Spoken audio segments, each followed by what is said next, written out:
pregnant, most women don't need to change their beauty routine per se.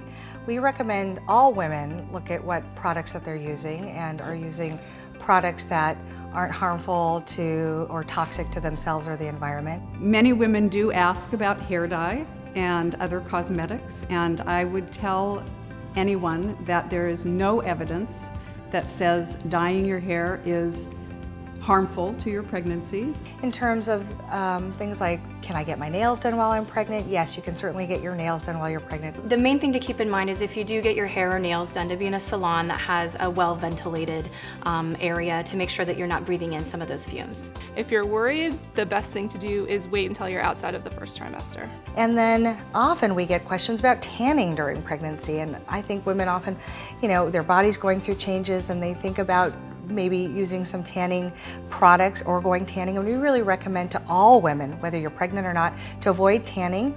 You can damage your skin, and so we would recommend avoiding that during all times.